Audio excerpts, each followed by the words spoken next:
Deep in the heart of Suriname, one of the least explored countries on Earth, we've just been dropped into the middle of the Amazon rainforest. Our mission?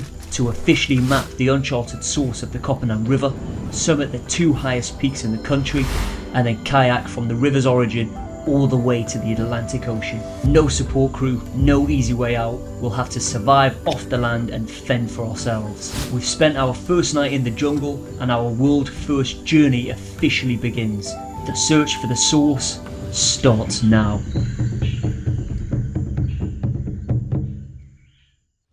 That was our first night in the hammock, sleeping in the jungle last night. It was alright, it's getting sort of used to sleeping in that banana shape. But in the night, my shorts and boxer shorts must have fallen from the hammock. There was termites, thousands of them. And look, they've snipped away holes in my shorts. They're still usable, but couldn't believe how many there were. Me and Jacob also came across our first night wasp as well. It was a big one. It was about this big, and we just both like, whoa. And then this morning we sort of came in just on the other side, just used our lights, and you could see its eyes glowing orange. But today it's go time. We start heading upstream. Don't know how long it'll take, how many kilometers. We need to find the source of the Kopanam River.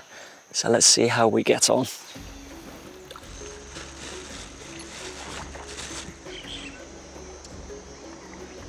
So today is the first day we are kayaking. Already, you know, we saw about 8 capybaras, the biggest rodent in the world, following their mum, and then they just dove underwater just behind me. So they're currently down there holding their breath. We're pretty much in uncharted territory now. You know, we don't know who or if anyone has been to this location before, which is wild. We don't know what lies upstream.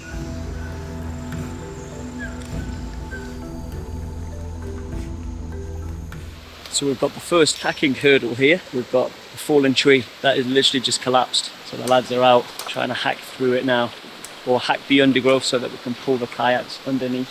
But yeah, like the other side is clear. Right over there, looks like good water to kayak on. Sure, this is going to be the first of many major obstacles. Actually, I really like these kind of moments though, when you have to get out using each other. Feel like you're working hard. It's been very smooth up until now, so now it feels like a proper adventure.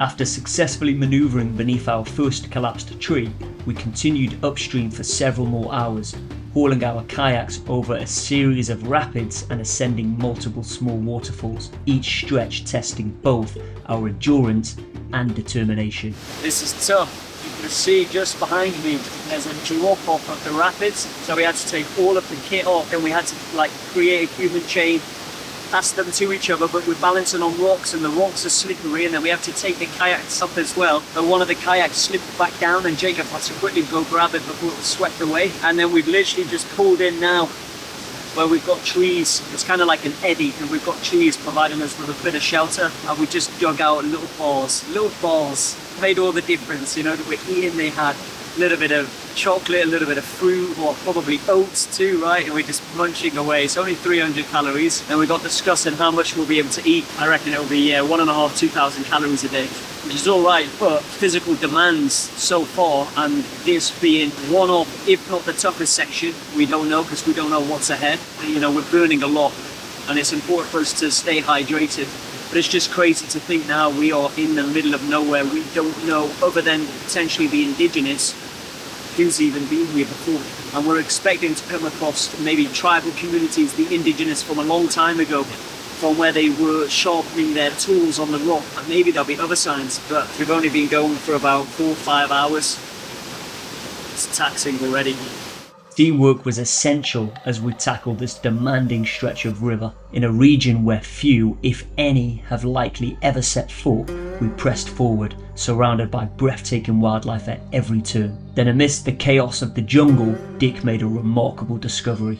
Just found this dying poison dart frog, super colorful, and there are super many colorations in Suriname, like 24, 25 different morphs. But this is a morph that I'm not aware of. So it could potentially be a new morph within the species. It's stinging as a motherfucker. I got so many cuts in my hands. In the wake of carefully releasing the incredible frog back into the jungle, we pressed on, Exhausted but determined. It was the final push of a long day, and every step felt heavier as we searched for a place to pitch camp for the night.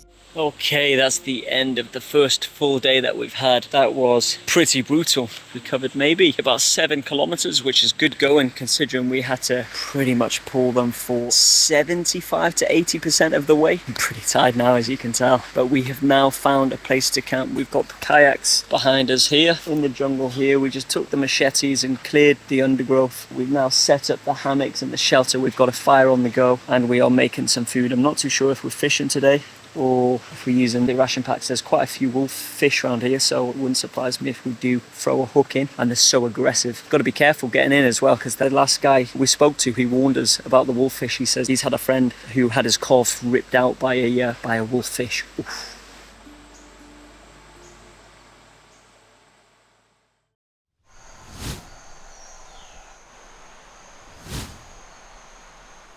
So it's the second day today. We're currently going through lots of rapids, maybe about 80% of the time, just blitzing it, like walking up the rapids. Our shins and feet are all cut up and bruised. It's pretty painful, and these are so heavy. Kayak alone is 25 kilograms. The rucksack's probably about 35 kg. So we're just trying to take our time. You know, it's absolutely uncharted here. We are at one with nature right now. It's beautiful, but it's also crazy to think that if anything goes wrong, if we break our leg, we're done for. And even the helicopter would struggle to get us out. We'd have to at least hike back to camp where we set off yesterday morning. It's getting shallower and it's getting narrower, so I don't know how long we've got that we can be in our kayak for, but so far it's been about 10% of the time. The rest has been lugging the kayaks upstream.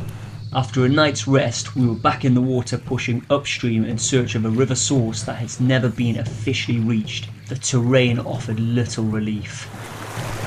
Thing is, when you're walking, you've got to just really watch out for where you're stepping, because they're just so slippy, the rocks are. And I've had many a times where, honestly, I've either almost twisted an ankle or broke my shin bone.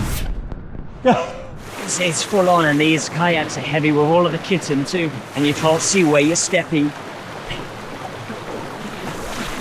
This is our second day doing this, and you felt the aches and pains this morning after doing it all day yesterday.